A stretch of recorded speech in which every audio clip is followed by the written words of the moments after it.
Okay, welcome to the podcast. So this is the first ever time that we're doing the Brains and Gains podcast on video. So today, different setting rather than just me doing it on my own at home. So I'm joined by Craig Nicol.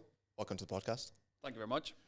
And the episode today is going to be totally different to what I've been doing in previous podcasts. We're going to talk about the PT industry, how to become a great client, and what it takes to be a reputable PT. So, starting off, how did you get into the fitness industry? When did you start? And talk us through, just briefly, the journey into opening your own gym. So I got into the industry in 2009. So yeah, that's like 15 years ago. And I think I got into PT, I guess, just because I love training and enjoyed training. And just that was the kind of route that I wanted to take. So my journey was, I started off as a PT at Nuffield in 2019, and that was fine. Sorry, 2009, and worked there for about 18 months. Went to DW, spent 18 months there, and then from there set up CN in 2013. So yeah. So for those of you who don't know CN, the gym itself is a private personal training facility. It's kind of one of a kind in Aberdeen, and it's such a better environment, in my opinion, given the fact we've both worked in gyms that are super busy, commercial gyms. I started out in Pure Gym. This is such a great facility to PT people, and it's much, much easier to deliver a really good service when you're in a facility like this. So what was kind of like your thought process when you started CN? Because most people, when they start a gym, they start with thinking, how many members can I get in the gym? And obviously you just never had that idea. Yeah. So what was your kind of thought process before you started? Yeah, I mean, setting up this place in the way that it's set up was like not the best decision from like a business model standpoint. Because I mean, all the work we do is one-on-one, so it does limit the amount of people that we can get through the place from a business perspective. But my main motivation was basically just being able to train my clients in the best environment possible. You know, I spent a lot of time doing a lot of courses kind of early in my career with like Charles Poliquin, Mark Coles, you know, different people. And a lot of the places that I went to for these courses was like gyms similar to this. So just, you know, good facilities with good equipment, not a heap of members, and they could just kind of train their clients in ways that was the best way possible. So, yeah. You know, after working at commercial gyms for like 3 years, you know, you'll know yourself when you worked at Pure Gym, like you could, especially because I was doing all these courses and stuff and learning about programming, I'd be pretty specific with how I was kind of programming things for clients. But in a busy commercial gym, you'd have your plan laid out. You'd go to do a session, and then you just couldn't do it because the gym was so busy. Yeah. So, yeah, that was just super frustrating. And I found that the more that I kind of learned as a coach, the more frustrating it became, because I could see, like, the way that my sessions were being impacted just by working at commercial gym. So that was the kind of the main reason for it, really. Yeah. I was just thinking there as well when you said that. I remember, you know, you have all these ideas in your head when you're doing your PT qualifications. Yeah. And I remember thinking, as soon as I start in Pure Gym, I'm going to, like, have these amazing programs for clients. Yeah. And then in reality, it's like Monday, 7 p.m. on the gym floor, and you take a client to the squat rack, and there's a group of like 10 students hoarding around it, and you're like, how many sets you got left? And they're like, oh, we'll be here for like an hour. It's like, well, I'm just gonna have to change everything then. Yeah, it is difficult. I mean, there's ways that you can work around it, definitely. But yeah, just having our own environment in here, like, you know, we've been open like pretty much 12 years now here. And like still, like, I don't know, the novelty still kind of hasn't worn off, you know. Yeah. Just in the appreciation for being able to, you know, do whatever we want with clients. You know, if we want something to train clients with, you know, we just kind of buy it, and, you know, just make sure that we've got everything that we need. So yeah, we're very fortunate to be in the position we're in. Yeah. Also, you saying at the start, since 2009, that's a pretty long time. Yeah. I mean, so 15 years I've been PTing, yeah. Because I started in 2012, so obviously after you. But I remember, I think it was on the course with Phil Lerney. Yeah. He said in front of the group that the average career span in PT is less than 18 months. Yeah, I mean, I believe that, yeah. So the fact that you've been doing it 15 years, I've been doing it coming on 12 years, it's like, why do you think the career span is so short? I think, like, I think a lot of people have a misconception about, like, how easy it will be to be a PT, especially nowadays in the social media age where it's just a complete highlight reel. You know, like, people think that, you know, they're going to go to a gym or whatever and just have people queuing up to pay them 50 quid an hour to train with them. And, you know, of course, that's not the reality. You know, the reality is very different. And to get to a point where you do have people queuing up to pay you 50 quid an hour for sessions or whatever, like, it takes a lot of work to get to that point, to build up your reputation, you know, to get the results with clients. And yeah, so I think that would be the main reason. People kind of see it as like an easy career. Yeah. And the reality is quite different, you know, I would say. Yeah, no, I would agree with that. And now, as of recording this, we're in 2024, December 2024. What would you say are some of the differences from 2009 starting to now in the industry? Not just yourself, but just the industry as a whole. Yeah, I mean, definitely a lot has changed. Certainly, like, the kind of social media online side of things. Yeah. That wasn't really a thing at all in 2009. That's definitely, like, a big change, you know. And I wouldn't say, like, for better or for worse, you know. I think it's, you know, it's just a sign of the times, I guess, you know, everything. Just evolves. Exactly. But yeah, I would say that's definitely the biggest change. And, like, I kind of, like, quite often feel quite fortunate that I started when I did in 2009, because there was less noise, there was less distractions, and there was, like, there wasn't, you know, if someone's getting started now, like, there's so much noise on social media and so many different people telling you so many different things as to what the best approach is. So many business gurus, so many, like, you know, people online. I can imagine it'd be quite difficult to kind of know what direction to head in, so to speak. Yeah. You know, I think that would be a bit more challenging if you were getting started nowadays, you know. Yeah, I agree with that. I think as well, when we started, you before me obviously, but when we started, there was just less coaches overall. Yeah, totally, yeah. So, like, when I first started, in my head, I mean, I'm sure there was a few older PTs, but in my head, every PT was young. Yeah. Because the actual industry itself started in, like, 2000. Yeah. I mean, I'm sure there was coaches before that. Yeah. Obviously, athletes had coaches and stuff, but it is quite a new industry. Yeah, absolutely, yeah. So now looking at us, like, the sort of ages we're at, we're like the old PTs. Yeah, totally. Almost, which is kind of strange. It is, like, you know, I mean, this is, like, a bit random, but, like, you know, I sometimes think to myself, like, you know, gyms didn't exist 100 years ago. Yeah. Like, you know, just in, like, human history, like, up until, like, 100 years ago, gyms literally didn't exist. Like, forget about PTs and stuff, you know, just, like, gyms, you know. It's quite a random thought. But, yeah, it is a pretty, young industry, I guess. Yeah. When you started coaching, did you instantly enjoy it? Or was there a moment of, like, I need to get better before I can really enjoy it? Or was it just straight away, like, I love doing this? Yeah, totally. Yeah, no, definitely. I definitely love doing it straight away. That's not to say that it was great. You know, I look back and cringe at a lot of the stuff that I did. You know, and, you know, even though I've been coaching for 15 years, in 10 years' time, I'll probably look back and cringe at some stuff I'm doing just now. You know, it's just, I think that's a sign of being a good coach, is kind of constantly evolving. But yeah, no, I definitely always enjoyed it, because I really enjoyed training, and just felt grateful to be in a position to kind of help other people on their journey, you know? Yeah. I think as well, like, we've said this in here before to each other, and, you know, we would say this without a podcast being recorded, but it is just, like, such a nice job. Yeah. It's such a nice job. Like, sometimes I think, like, just in my own little thoughts when I'm, like, outside walking ladder or something, I think, I can't believe my job is coaching people. Yeah, no, totally. You know? Absolutely. And I think it's something that a lot of, like, coaches, like, not necessarily take for granted, but, like, you know, I just can't. If you're in a position where you're, you know, making a living from doing something you enjoy, helping other people improve the quality of their lives, and especially if you can do it in a way that kind of gives you a good work-life balance, you know, you're not having to, you know, stress about paying your mortgage, and you can kind of live a comfortable lifestyle, like, that is an amazing position to be in. And if you can't get to that point as a coach, like, that is a great position to be in. Yeah. You know, I think something as well, like, this is another thing about the social media age and stuff, is like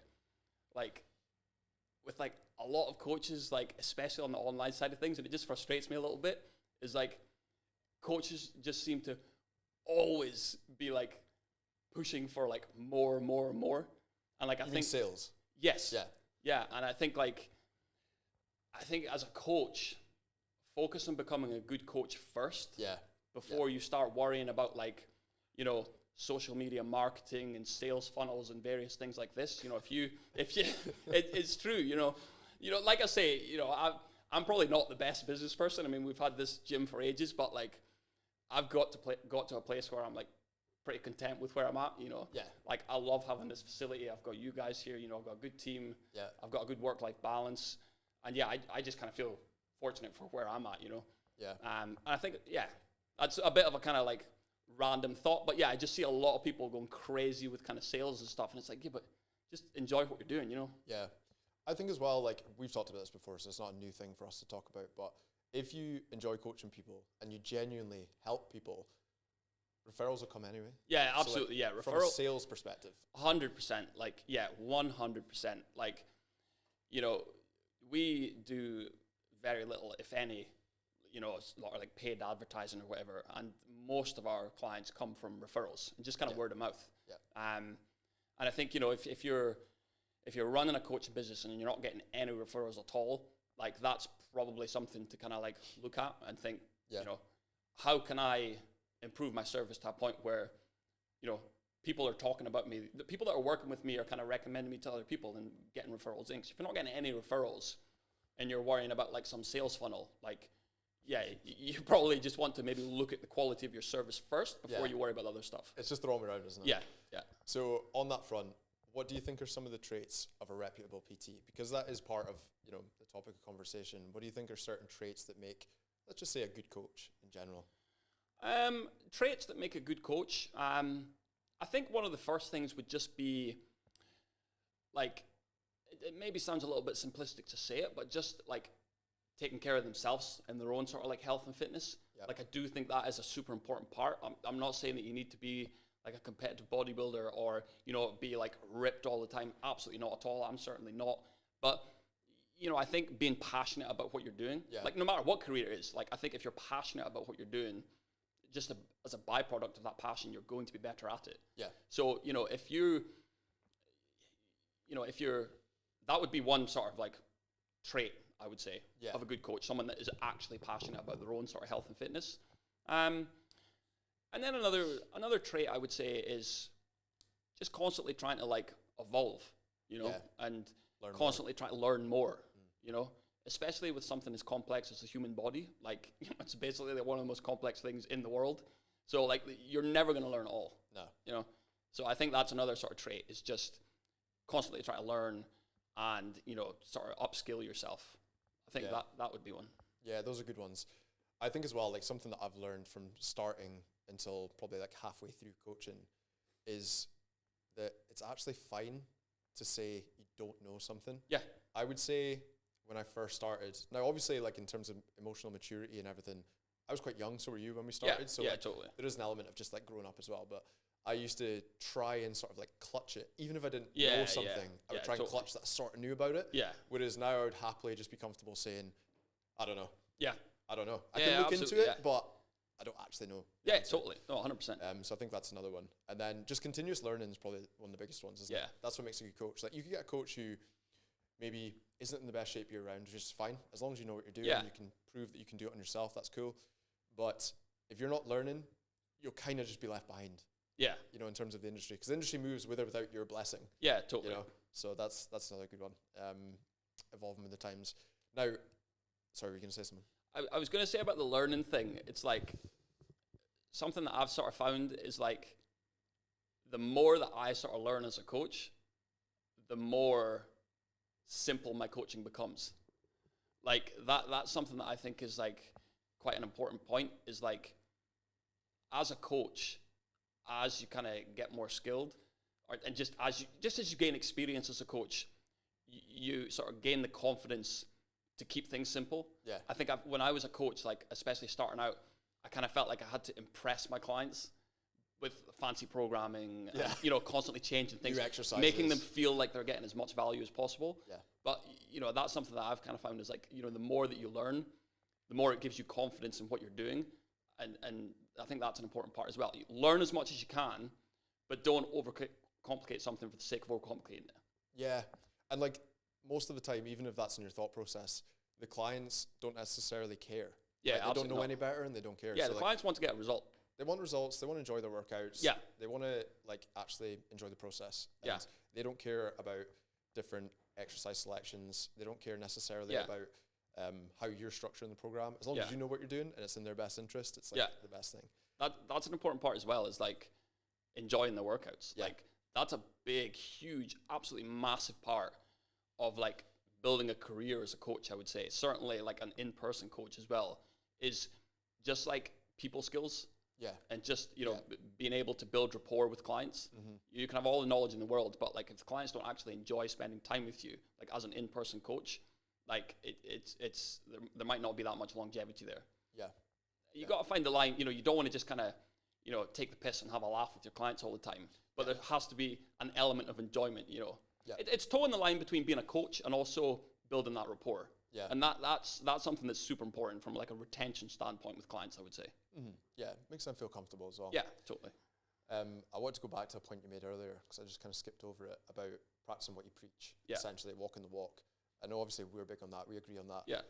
I think it's undervalued, and I see, it's not like necessarily a dig at anyone, but I see it's like a growing trend in fitness of coaches not being necessarily in good shape, not necessarily following their own advice. And like my personal opinion, I'm not like dragging you into this as well, but my personal opinion on it is, if you can't do it yourself, if you can't follow a plan that you're giving to a client, you haven't actually proven that you can get in good shape yourself, you don't really have any validity in what you're saying to people. Yeah, no, 100%. There's no proof. And why would anyone trust what you have to say if you can't apply it to yourself? That's kind of my outlook. Yeah, no, I absolutely agree with that. And I had that view at the very start when I first started coaching. And you would think over time that viewpoint would kind of mellow out a little bit. But if anything, it's just got more developed in my brain, because I see more coaches that are out of shape or have never been in shape. Yeah. And they're almost like broadcasting themselves on social media as being a great coach. But in my opinion, totally. my personal opinion is you can't be a great coach without being able to follow something yourself. Yeah. It's those things don't go together. Yeah, no, 100%. I think as well, you know, I have competed in like natural bodybuilding previously. I haven't competed in like 10 years, and I don't plan to compete again. But like, you know, getting to that point where you've kind of competed and got your body fat to that level and stuff, like you can say with confidence that no matter what you're asking your clients to do, you've done yourself. You've been there, done it. You know, you've been there, done it. You know what the client's feeling.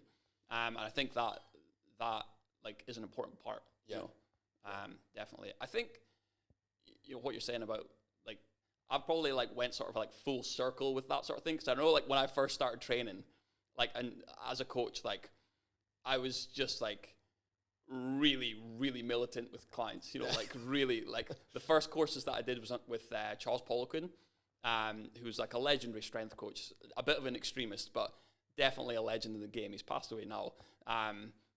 And I sort of took that sort of ethos with clients to start off with. Yeah. And I probably, looking back, I probably went too hard with clients, a little bit too regimented with like nutrition, a little bit, expectations were maybe just a little bit too high for Sally, who wanted to lose a little bit of weight, you know?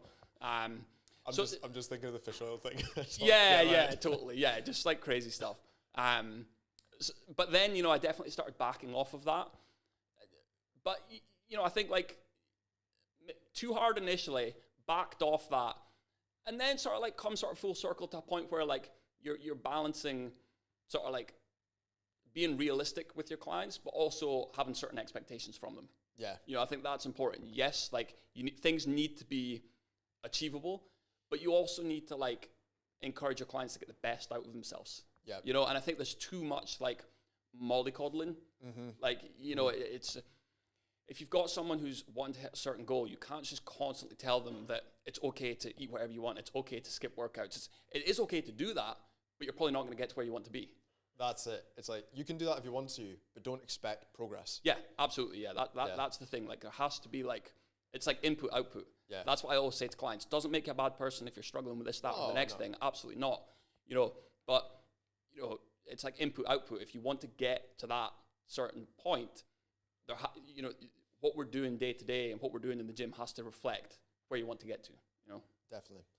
When I said there about fish oils, what was that again? It was like... it was... Charles Poliquin just said something absolutely mental. Like, it was just... I can't remember what it was, but it was It was basically to do with like insulin sensitivity for like people that were obese, and you should have like a certain amount of fish oils. I think it was per percentage of body fat. I think it was like 2 grams of fish oil per day per percent of body fat. So if you were... So if you're 50% body fat, you're having 100 grams of fish oil a day. I have an issue trying to get clients to drink 2 liters of water a day. Yeah, Never mind no, swallowing 100 fish oil pills. 20 quid of fish oil a day is going to be an issue. Like, yeah, definitely. Okay, so that takes us into the next part of it. So clients. Yeah. What do you think, we talked about traits in terms of being a good coach. Yeah. What are traits of a good client? Traits of a good client, I think the biggest one would probably just, there's a lot, but a key one is communication. A key one is communication for me. Is like, client has to sort of communicate what's going well, what they're struggling with, any issues that they're having. Like, because if as a coach, you don't know what's sort of going on with your clients just in their day-to-day life, like not their day-to-day life, you don't need to, know how their dog's doing, but like, you know what I mean? Like anything they're struggling with. Basically, the point I'm making is if you're paying a coach, don't just tell them that like everything's hunky-dory if it's not. Yeah, don't bullshit them. Yeah, don't bullshit them basically. Yeah. Because then you're just kind of, you're wasting your own time and money, and your coach isn't able to do his job or her job to get you to where you want to be. Yeah, communication is a good one. I wasn't going to list that one. I didn't even think of that. One of the things that I always think of when it comes to like, if we're just being totally honest, the people we think of as really solid clients that make the most progress is There's a couple points. I know what you're going to say. One of them is just effort. It's like the most simplest thing ever. It's just effort. But there are a few traits that we notice in terms of, like, there's a correlation between people who make great progress and people who don't make progress. Yeah. And one of them that we always talk about in here is turn up early. Yeah, turn up early, yeah. Like, if someone comes in here for a PT session 5 minutes early, you know that they're valuing that hour. Yeah. Because they're there, they're warming up, they're ready to go. If they're, on the flip side, if they're coming in 10 minutes late, you're thinking, is this actually important to you? If someone's consistently late 5 to 10 minutes to their sessions, like, I'm not saying that they're not going to make progress. And, of course, if you're late once because your kid's ill or something, it doesn't mean you're not going to make progress. But it's just sort of like, like you say, I think also as well, it's just to get like on the point of kind of being on time, to make good progress with your kind of health and fitness, you have to have a certain amount of organization just in your kind of day-to-day life. Yeah. Because you need to make sort of time to get to the gym. You need to make time to, plan out what you're going to be doing with your nutrition. And that, like, it just sort of manifests itself in a lot of different areas. And, that includes being early to your sessions, Yeah. What were the things you thought I was going to say? Time. Yeah. Time. Yeah, I knew you were going to say that. Yeah. Another one for me is, like, every time we get a client to start, we get them to fill out like a pre-training questionnaire. If someone I'll always send that email out, just, whoever they're kind of working with, I'll send the email and just, give them all the details for starting and stuff. And, say they're starting in a week's time or whatever. If they've put that questionnaire through within like 24 hours and it's like a nice detailed responses to all the questions, straight away you're thinking, right, okay, they're probably going to do pretty well. If like, on the morning of the session, the form hasn't been filled out and then they fill it out and it's just like super quick answers. Again, I'm not saying that doesn't mean you're going to make good progress, but it's just kind of like patterns that you recognize. Yeah. Just the fact that they're absolutely on it just suggests that, okay, they're taking this seriously. Yeah. Like, I've just thought of a few examples. When you're talking, you just, like, clients just pop into your head. Yeah. And Luke won't mind me mentioning him because Luke's an absolute legend, my client. Not you.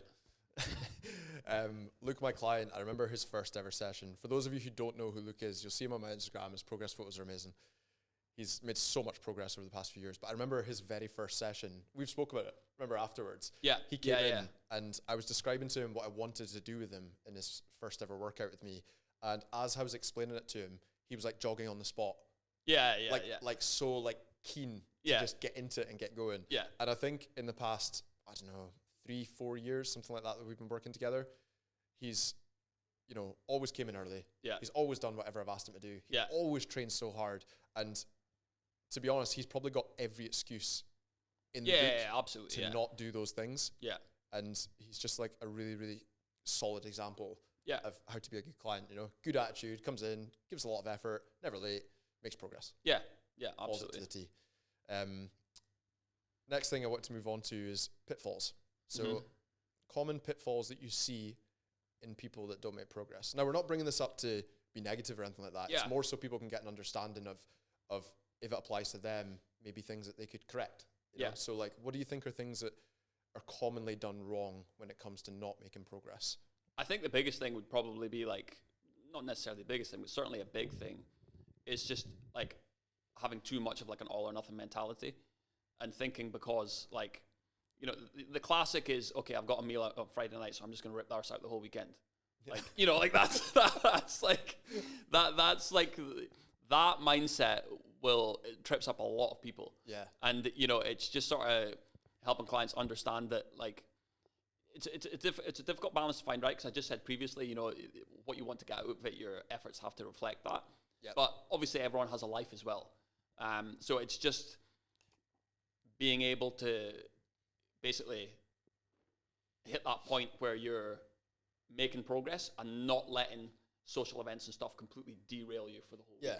Because that is one that a lot of people trip up on. Like, yeah.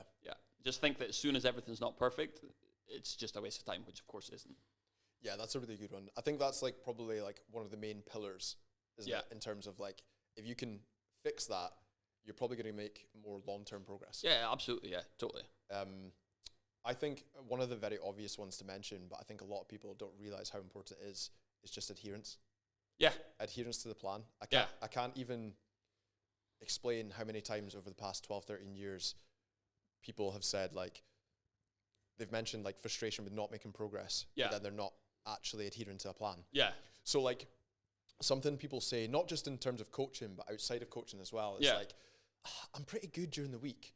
Yeah. But, you know, at the weekend, I had a few beers, had a bottle of wine, had a meal out. And like, obviously I'm not going to sit here and say that not everyone has to follow a plan 100%. And pretty much nobody actually does that. Yeah. Even us, we don't do that. But I think some people have that sort of deluded expectation that the weekend doesn't matter. Yeah. If they're following a plan on Friday, that they can just kind of do what they want. Yeah. And it's like, oh, but like, you know, I've been good. It's like, well, something I say to clients, quite honestly, is your body doesn't really give a shit if you have kind of justified it in your own head. If you've been good, in inverted commas, but you're not in a calorie deficit, you're not going to lose fat. Yeah. No, 100%. Yeah. So I think that's a main one. What's the most annoying pitfall as a coach? If a client says something, what's your most frustratable sort of like saying, or I've got two off the top of my head. Oh, I don't know. I can go first if you want to think. Yeah, on you go. Right, I've got two. One of mine is water. If someone says to me, I can't drink 2 liters of water a day, or no, tips. Can you give me tips on drinking water? Yeah. Drink it. Yeah. Drink it. It's free out your tap. Yeah. Just drink it. Another one for me is when and it never normally comes from clients. It's normally like, you know, if you're like out and you bump into people. Yeah. Or even the delivery guy that came into the gym here, he came in and he wanted a 10-minute conversation, like a consultation on the gym floor. Yeah. And he was sort of like grabbing like the bottom of his umbilical, and he was like, so I'm wanting to lose a bit of body fat. It's just this bit here. This bit here. Or like if you bump into someone when you're out, and you're like at a bar and they're holding a pint, there's probably like their 8th of the day. Yeah. And they're like, it's just this bit here. It's like, you just need a calorie deficit. Yeah. You just need to train a little bit. Yeah. But they're not willing to actually change what they're doing. Yeah. You know, I find that just so frustrating. Yeah, totally. You're having the same conversation over and over again and they're not actually taking it in. Yeah, absolutely. Like, I think as well, like with all the clients that start with us here at CM, we'll always have like a full session where we just sit down and discuss nutrition. And the whole point of that is to like basically make sure that whatever approach that we take with the nutrition is something that we've agreed is actually workable. You know, rather than just giving them a cookie cutter generic meal plan and saying, right, you have to stick to that for the next 10 weeks or whatever. I always like kind of like make an agreement with clients when we're putting the nutrition approach together. Is this manageable? Are we going to be able to do this? Like, you know, is this something that we can adhere to? Yep. And then, you know, get that plan in place. And then it's like, I've kind of lost my train of thought, but it only becomes frustrating if clients like aren't doing something that they've agreed they'll be able to do. Yeah. You know, it's like, I always like make a point of like, we're not going to ask you to do something that's unrealistic, and we're going to make sure that the plan that we put in place is actually achievable. And sustainable. It's sustainable. So we've always, the thing is as well, see about sustainable, like sustainable gets thrown about a lot. And I've kind of like changed my sort of like thought on this a little bit. It's like, I think when you're pushing for fat loss, let's say you're overweight or, just wanting to get a little bit leaner, whatever. Like, and the leaner you get, the more this becomes relevant. Is like, I don't think a fat loss approach has to necessarily be sustainable. Once you achieve your goals, then it has to be sustainable. But like, we've done bodybuilding competitions, photo shoots and stuff. To get to that level of body fat, it's not sustainable. Like, do you know what I mean? Yeah, no, you're like, totally right. It's like, I think a lot of people have a misconception that getting lean is easy. It's not easy. No, it's not easy. It's no. I think like for people, once they hit a certain point as well, if you're obese, to go from obese to healthy weight, it's pretty easy. Psychologically, it's maybe not easy because there's going to be a lot of habits and stuff and, food triggers and stuff that will be there for years or decades. But physically, your body's not going to fight it. No. But once you go if you want to get from a healthy weight to like shredded, six pack, whatever, like it's not easy. No. It's simple. Yeah. But it's not that easy. Like the maths and biology of it is straightforward. Yeah. But in reality, to achieve it, it becomes difficult and it comes with challenges. And if you're wanting to get shredded or like really lean, you're going to feel tired. You're going to feel hungry. You're maybe going to feel a little bit irritable at times. Yeah. And that's not sustainable. No. But like, once you get to where you want to be, that's when you need to sort of flip it a little bit and get to a point where, okay, like let's actually come up with something that is sustainable. Yeah. Yeah. I think sometimes, that is a really good point, actually, sustainability. Yeah. That's kind of even just changed the way I think about it. Just listen to that. I usually say to people, you want to set up, if it's like a meal plan or any nutritional approach, you want to set up with something that you can actually follow. And that sounds so simple to say, but it actually matters so much. Yeah. Because a lot of people think in order to lose weight, they need to like cut out any sugary food. They need to not ever eat bread again. Yeah. You don't actually have to do that. Yeah. It's just a case of finding a way to create a calorie deficit if your goal is fat loss. Yeah. And being able to stick to it for a decent chunk of time. Yeah, that's it. It's like a chunk of time. It's like, if your goal is fat loss, are you going to be losing fat forever? No. Well, hopefully not. No. Because like if it's taken you years to get to your fat loss goals, like something's wrong, Yeah. So it's like, if you're going to be doing it for like a 16-week period, it doesn't need to be sustainable for the rest of your life. No. No. Once you get to your target weight, that's when the sustainability becomes important. It's like having an exit plan. It's like, okay, if you're pushing your diet pretty hard or whatever, you need to have like an exit strategy sort of thing. Yeah. And I think like one thing I sometimes say to clients, particularly if they're struggling with a fat loss target, let's say that someone's went from hypothetically 100 kg to 90, but their goal was 80. Yeah. That's hypothetical, obviously, but let's say they're at that point and it's a bit of a sticking point. Yeah. Because now they need to do a bit more. They can't really just coast through that next stage. Yeah. I would say to people, like, what people want to hear a lot of the time is, it's okay, just keep doing what you're doing. Yeah. In reality, they do need to do a bit more. Yeah. Whether it's energy output, extra steps, a bit more training, or whether it's just creating more of a deficit because there's less requirements, because there's just less of them. Yeah. And one thing I often say to people is, it's just a trade-off. Yeah. You just have to trade a little bit more time, a little bit more effort, a little bit more discipline, or maybe even just one of those three to get more results. Yeah. And sometimes, depending on the individual, they're maybe not willing to do that. Yeah. Which is why people plateau. Yeah. And there's no actual physical plateau. Yeah. I don't believe there's a plateau in body fat loss. Yeah. You could diet forever if you really want to. You could just diet until you die. Yeah. If you really had to. Yeah. But obviously the plateau is like a mental thing. Yeah. Or it's a habitual thing. Totally. Their habits don't reflect any more fat loss. Yeah. So I think that's something, for people listening to this that are in that position and you are struggling with fat loss, generally speaking, most people find the first 2 weeks pretty easy. Yeah. Most people find that part pretty easy. The next maybe 4 to 6 weeks can come with a little bit more difficulty because then you've actually got to think ahead. You've got to meal prep. You've got to plan a bit more. You've maybe had to make a sensible decision with a couple of social events. Yeah. You've not got shit-faced for a weekend straight. Yeah. Because that doesn't align with your goals anymore.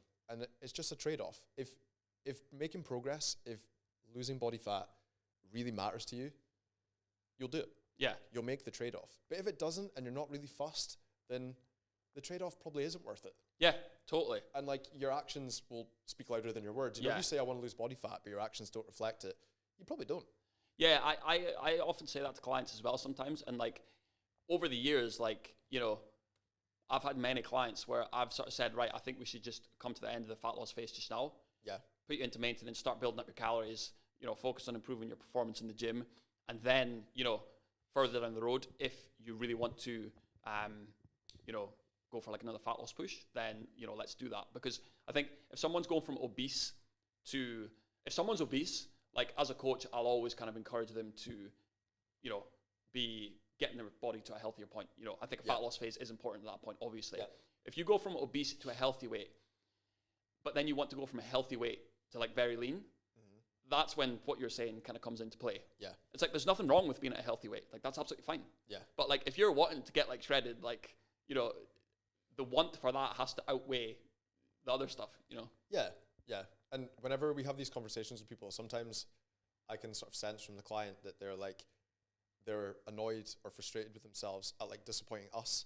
Yeah. And like something I always say is like, we're on the same team here. We're trying to achieve the same thing. I'm just here to help you, just give you the tools or whatever. So, if you are in that position, just think your coach is there to help you, not have a go at you for, getting hammered at the weekend or having a pizza. Yeah. No, totally.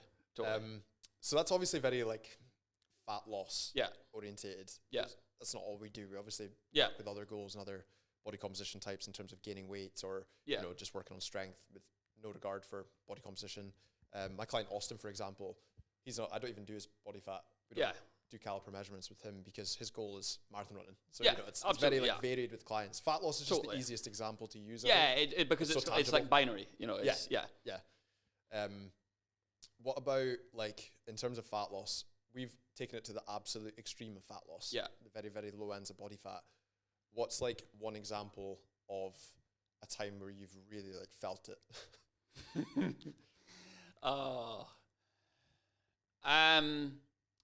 Well, I mean, it's a bit of a ridiculous story, like, but I mean, this was my first prep in 2008. So at the point I was pretty young, I was like 17, 18 or whatever.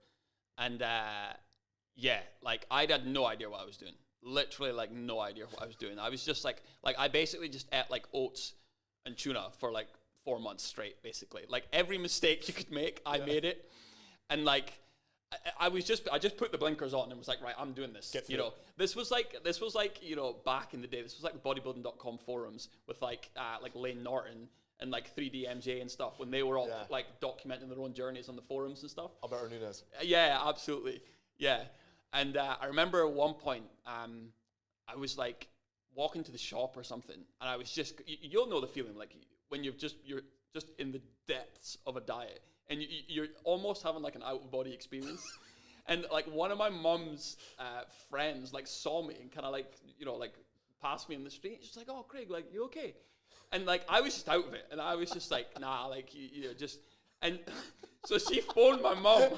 And then my mom phoned me and was like, Craig, like, what's wrong? Like, what's wrong? Like, one of my friends, has just phoned me and like thinking that you're like drunk walking down the street. I was like, no, I'm basically like half dead. It's like, so like, that was the most extreme scenario. That was not a good scenario. I wouldn't recommend that. No, that's extreme. Yeah, that was ridiculous. Like the way I've sometimes described that feeling to people is like, when you feel really, really hungry and you feel the blood sugar drop. Yeah. I'm sure everyone listening to this has felt that at some point. Yeah. Like on holiday or if they've been walking for a long time, you just feel that blood sugar drop and you start feeling quite like trembly. Yeah. Your body starts shaking a little bit. Yeah. That's low blood glucose. Yeah. But at the back end of a contest prep, if you're doing it properly, if you're really, really lean, I would say that you kind of feel like that for like 2 months. Yeah. Isn't it? It's just like a constant, because even after you've eaten a meal, because you're not eating a lot of calories and you're sustainably in a deficit, you're not ever topping up those glycogen stores really. You're constantly depleted. So like you kind of just have to like live like that for a little while. Yeah. And then I'm not recommending anyone does it. It's terrible, but yeah. No, I mean that's why I don't compete anymore, because like initially like, that was my goal. But it's a big cost to get there. And it just wasn't worth for me after a certain point. My goals just changed, Yeah. Yeah. I think for most people who do any sort of physique-based sport, like bodybuilding is probably the most extreme out of all the examples, but I think a lot of people come to that point eventually where it's like, if it's not your career, absolutely, it does have a big, as I was saying, trade-off with clients earlier. That's a big trade-off, because it does affect your life for a couple of months. Yeah, absolutely, yeah. I remember one time being in Asda, doing my weekly food shop, and I had a hypo. Aye. So I was walking with a trolley, and the trolley was like trembling. Yeah. Because my blood glucose was so low. And then I just felt like cold beads of sweat just pouring down my face. And I just like sat there and just like trembled for like 10 minutes. Yeah. And then it passed. You know, like your body obviously figures it out, takes the fat storage and like uses it for energy. So you eventually get through the hypo without having to eat anything. And I remember this like old lady in Asda came up to me and she was like, "Yeah, all right, Loon." And she was like saying, like, I was just explaining to her, trying to explain to her what was going on. And she was asking me if I wanted a Lucozade. But like, I was so in bodybuilding at that time and I was so just desperate to get lean for this comp that I was like, no, don't give me a Lucozade. That'll like shut off fat loss, you know? Stupid looking back on it. Yeah. I remember another time as well, I was in here PTing and my schedule's totally different these days, but I used to just come in for like the whole day. Yeah. You know, before I had a dog or anything like that. And I was doing 8 PT back to back. So 8 hours on my feet. Yeah. Which isn't a big deal if you're not in contest prep. Yeah. But I was 4 days out from the show, so I hadn't started carbon up or anything yet. And I was just super depleted, just like no body fat. And I remember my 8th and final session. You remember this? I know it's coming. Like this guy, Joe, that I was training. And he was barbell squatting, something that as a coach, you have to be really switched on. Yeah. Not just in terms of giving them cues, just as a safety precaution. Yeah, you just absolutely. You have to be on it when someone's barbell squatting. And, you know, he was a fairly solid, strong guy, so he was shifting a decent weight. I can't remember what the weight was, but probably north of 100 kilos. Yeah. And I was just out. I was just zoned out. I was like, I remember thinking, he was squatting, and I was aware he was squatting, but I was so gone mentally that I was like, my vision was like blurred.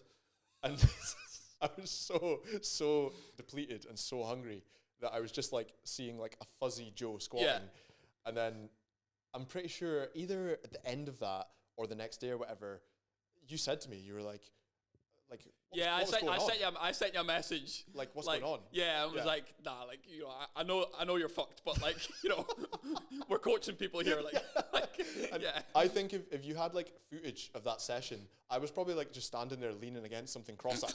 You know, I was so out of it. But yeah, it's just like examples. And I think like as much as those stories are super extreme and they're kind of silly, really. They're ridiculous. It's probably wouldn't put ourselves in that situation now. Yeah. Like it's almost like I'm almost like thankful of that experience because it teaches you that, you know, the body can handle it eventually and you're better off for it. You know, it's kind of like character building. Yeah, absolutely, yeah. And once you've been through that, and I've never really told these stories to clients or anything because it's kind of difficult for them to actually relate to that. Yeah. But I think sometimes it's important to go through that if you're coaching people because however deep into a dieting phase a client goes and however lean a client gets, you've been there. Yeah, totally. You've had that mentality. You've felt that physical feeling of being so hungry that you can barely sleep. Yeah. And you understand it. Yeah. If you read about these things or if you hear stories from other people, you can understand to a degree. Yeah. But until you've been in it, or as we say in bodybuilding, been in the trenches, like you don't fully get it. And I think as well for like anyone watching this who's just like a general population client, don't worry, you're not going to be so hungry you can't sleep if you're like in a fat loss phase. No. This is an extreme example. No. Not at all. Not at all. And I think like even, you know, competing more recently for me, I haven't felt like that. Yeah. You know, it's been more manageable. With more knowledge or with a good coach. Yeah. You don't need to be like that. It's just through probably a lack of knowledge, a lack of experience, we put ourselves in these situations. But yeah, totally. Definitely not something I'd recommend. No. Yeah, so the next thing that I want to go over is like the mindset of clients. Yeah. So it's like us putting ourselves in their shoes. Yeah. Do you ever find yourself like when you're coaching people, just putting yourself in their shoes? Yeah. From like a mindset standpoint. Yeah, definitely. Yeah. Yeah. Like 100%. Like on both sides of the spectrum. Like, you know, sometimes like sort of like thinking that they need to be doing more, and like you know, if they're serious about getting to where they want to be, like they just kind of like need to step it up, and like thinking, right, okay, like I know that you can step it up. But then on the flip side of things, sort of being empathetic to what they're potentially going through, because you know, if shit hits a fan in life, and you know, we've had clients, you know, over the years that have been through like a lot of difficult stuff, like you know, life happens. Yeah. And when something like that does happen, you know, you just have to accept that you know, what they're doing in here is going to be lower on the priorities. And it's so kind of like both of those ways, you know. Again, it's about like, you know, as a coach having expectations from your clients, but also kind of being empathetic to anything that might be going on in their life that could be making it difficult, you know? Yeah. I think for us, being coaches, like the longer we've coached for, the better you get at that. Yeah, 100%, yeah. I think looking back on it, like you said at the start when we were talking about how long you've been coaching for, how if you were to look back on it, some of the stuff you did wasn't very good. Yeah, absolutely. Like, I look back and I think back to when I started coaching people and I thought, I totally just didn't get them. I didn't understand why like people with like a full-time job, 2 kids, couldn't just like train 4 times a week and get to like 8% body fat. Yeah, no, absolutely, yeah. Like all the stuff that we've just talked about, it's like, what, like just a general population client, like, why are you not willing to do that? Which of course is a ridiculous train of thought. So that's, as you mature as a coach and as a person, and definitely that changes, Yeah, it's just experience, and also like the more people you work with, the more you can lean in on that experience, because like when you're first starting out, if you get 40-year-old Karen that comes to you, she's the first 40-year-old Karen you've had. Yeah. If you get 65-year-old Dave, Dave's got arthritis, it's the first time you've dealt with it. Yeah. Whereas now, if someone comes, pretty much any situation, whether it's like a prenatal woman or an obese client or someone with type 2 diabetes, like we've done it quite a few times, so it's like it just becomes easier to help them. Yeah, totally. Which is not something you can bullshit at the start. You've just kind of got to do it. No, it's just experience. You've got to it's like the BioSig software that we use, like the body composition and stuff. Yeah. It's got like over 1,200 people on it. Yeah. That we've like worked with like over the past like 10 years. Yeah. So it's a lot of people. And everyone's different, and every client you work with is just kind of adding to that bank of knowledge that you've got. Yeah. On how to deal with different situations and different people. And what we were talking about just before I asked you that, when it comes to nutrition and how far we've pushed it, I want to talk about the training side of that. Yeah. Because we haven't actually talked about training yet. Yeah. And training is obviously just a massive part of what we do. Yeah. We push people, we teach them how to train properly, effectively, but hard. Yeah. Relatively hard. How important do you think it is for a coach to be able to train themselves hard first before they apply it to coaches? Do you think that's important? Yeah, I mean, I think, we talked a lot about education and stuff at the start, and like upskilling yourself as a coach and kind of, learning as much as possible. And that's definitely important. But all of that without actually, as you said, putting yourself in the trenches in the gym is not pointless, but you're not getting the most out of it. I've definitely learned more about training through my own training journey. That's the sort of foundation. Yeah. That's the foundation. Like that sort of builds the sort of real sort of world experience of training and kind of feeling it and understanding it. And then like delving into the sort of theoretical side of thing with courses and stuff like that, that helps kind of fine tune your knowledge. But without that base of training, totally. Like it's also just from it's kind of like a coach's eye, like when you're training people, just how far they can push it, how many reps they've got left, if they're actually training hard or not. Mm-hmm. Unless you've actually like pushed it yourself, you just can't tell that. You can't learn that in a textbook. No. No, it's purely anecdotal. Yeah, totally. So yeah, massively important, super important. What's the craziest training program you've ever done? I mean, as I said, training under. Wait, sorry, but you tell the story just for the podcast, because most people listen to this will have never heard the story about your first ever leg day. Yeah, so my first ever leg day. So like typical story, like basically I got into training because at the time, like a lot of the people that I hung out with at school just started drinking and stuff and whatever, taking drugs and crazy kind of stuff. And I just thankfully didn't really go down that route. So I started training when I was about 14 or something, and it was like a typical sort of scenario. Like, bedroom got converted into a gym, Arnold posters all over the wall and everything. Yeah. So I trained like real hard for like about a year initially. But of course I didn't train legs. So, I was like training really hard for about a year, and you was making, obviously, like those newbie gains initially were just unreal. Like, you'd literally just wake up every morning and look bigger. Like, it was just so good. Anyway, so yeah, I trained hard for about a year, following like Arnold's Encyclopedia of Modern Bodybuilding. So it was like, 3-hour workouts or whatever, 6 days a week, just nailing 14 years old. Yeah, 14 years old, like, no idea what I was doing, but I was making progress anyway, so it was fine. Yeah. Anyway, after about a year, I was like, right, I need to start training legs. So of course, I just took one of the leg workouts out of Arnold's, Schwarzenegger's Encyclopedia of Modern Bodybuilding. And I'd been training for like, a year or whatever, like 6 months. I can't remember how long it was, but I'd been pushing myself hard with the upper body. So I just brought that same intensity to the lower body training. And I probably did about 15 exercises, 3 sets each or whatever. And yeah, the next morning I just could not walk. And everyone's been there with leg days. But my granny at the time, she'd like injured herself or something. She had like crutches kicking about. So I literally was just getting about on crutches for a few days because my legs were just so buckled from this first leg day that I did. So yeah, that was a good one. Like, yeah. Okay, I just can't hold it together. Yeah. Go back to what you were going to say before. Your craziest training program. Like, yeah, when I first started training under Charles Poliquin, like in 2000 and like I think the first course I did with him would have been like 2010 or 11 probably. There was a lot of crazy ones. So like there's a program called escalating density training.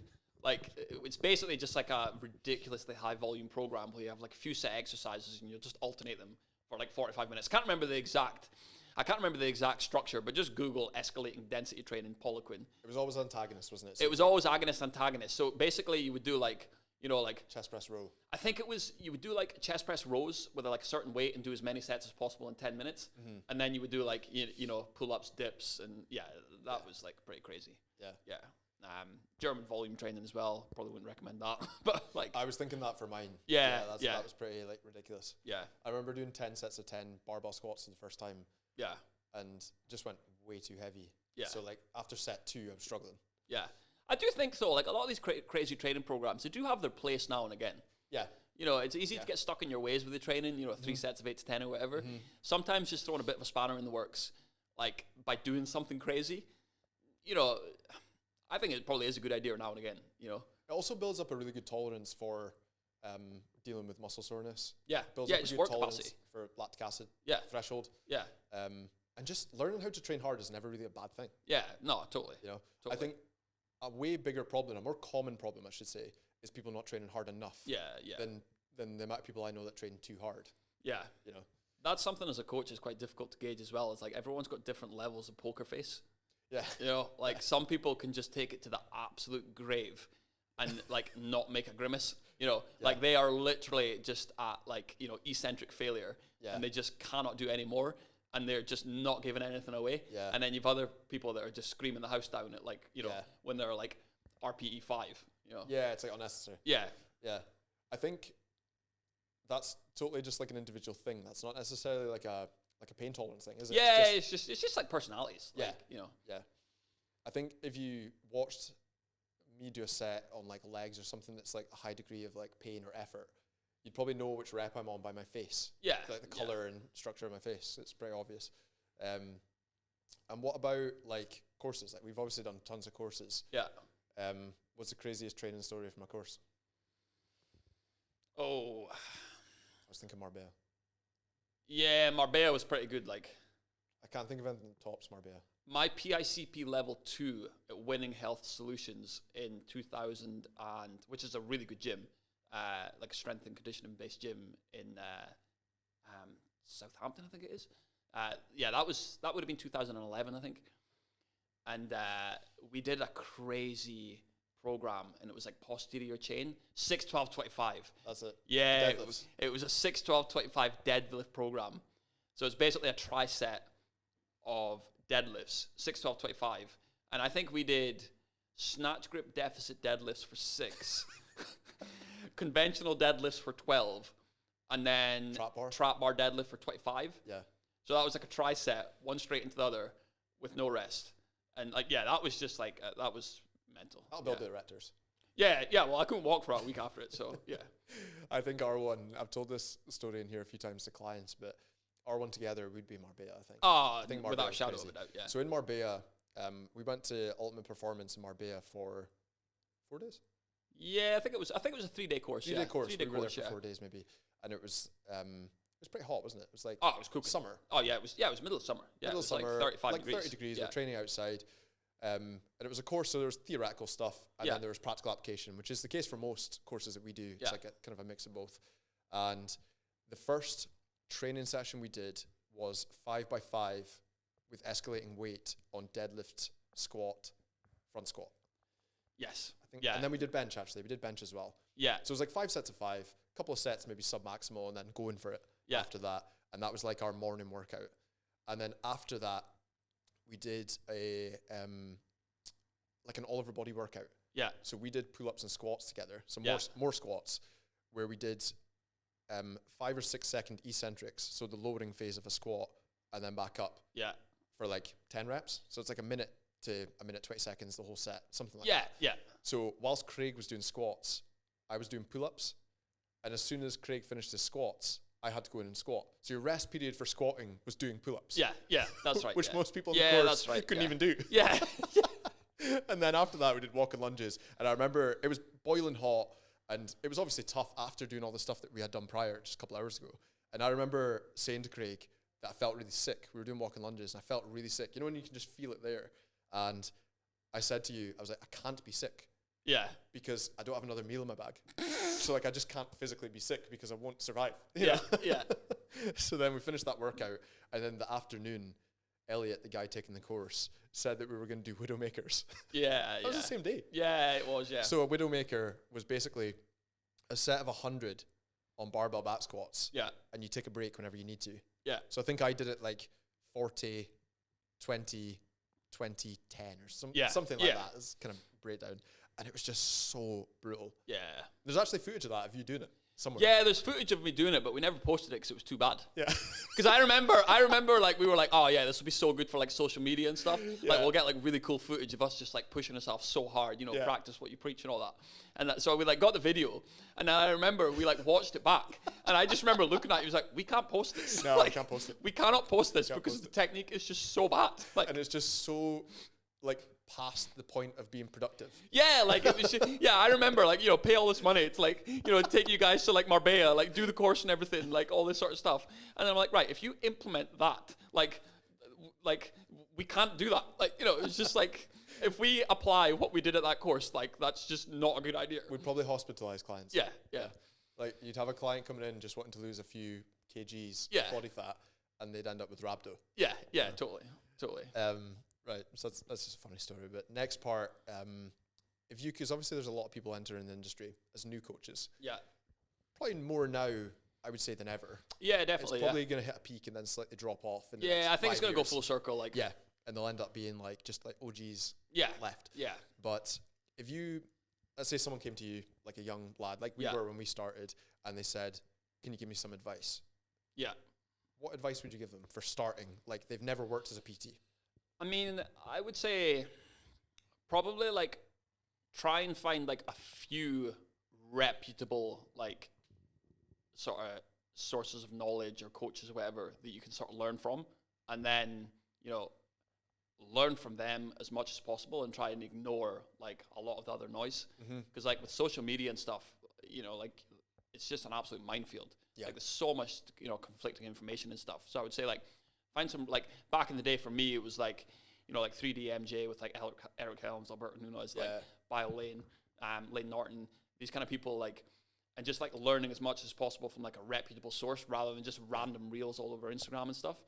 And then I think as a coach, for me, like as a coach, if you're wanting to like, you know, build a career in the industry, like I think a huge part of it that like a lot of people are missing out on is like actually getting hands-on with clients and like getting time on the gym floor, building up your skill as a coach. Yeah. You know, Yeah. I think like, you know, to go from never being a coach to like straight into doing like online coaching is like a terrible idea.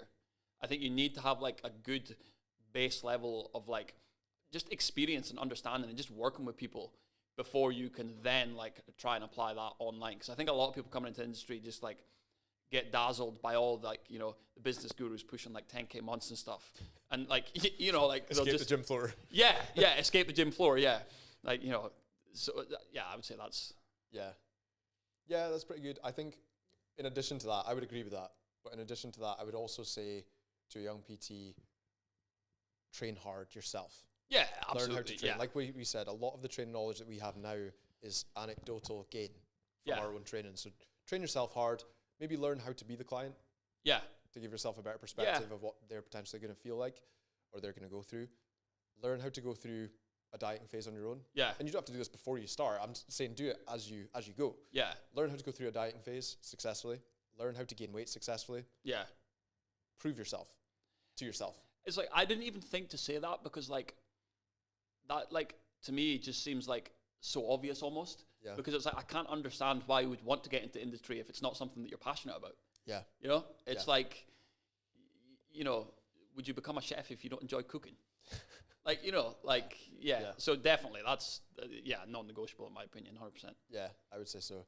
And other things like learning materials is a good one. Yeah. Probably something I've benefited so much from coming here and PT in here. Yeah. Because there is definitely a case of like, there's so much stuff to look at. Yeah, absolutely.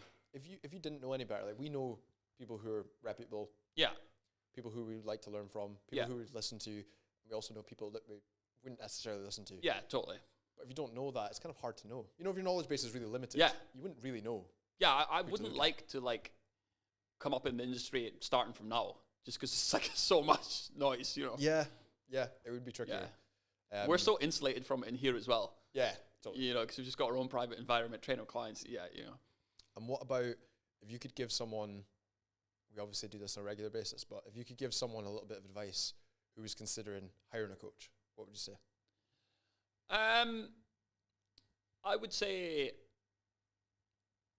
you know, in order for you to get a return on your investment in terms of, you know, time and financial, like listen to what they're saying, apply what they're saying, and communicate well with them. Yeah. You know, that's the most important thing. Mm-hmm. I think like some people, definitely not all people, but like I think some people think paying a coach is the key to them getting results.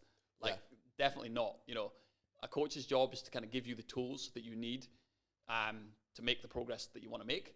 And then your job is to actually utilize those tools and make the most of them. So I would say it's definitely like a two-way relationship, you know? Yeah. It's, that's what I would say. Just communicate, listen to what they say, and, you know, apply yourself as best as you can.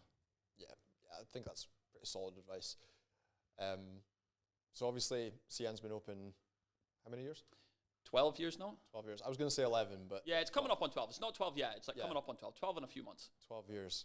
So just to sort of finish up, in summary, how long do you think you'll PT for or coach for moving forward? Yeah, I mean, as I kind of said earlier in the podcast, like I feel pretty fortunate to have got to a point where I like feel really content. And like, honestly, like hand on my heart, like as it stands right now, I can say like, if I can just keep PTing in this place doing what I'm doing, to the day I die, I would honestly be happy with it. Yeah, like, you'd be chuffed with that. Yeah, I'd be chuffed with that. Like, you know, and part of me sometimes, like, you know, especially like, even like for like myself, like it's always difficult not to like compare yourself to other people and this, that, and the next thing. And like, you know, sometimes myself, it's like, should I be pushing for more?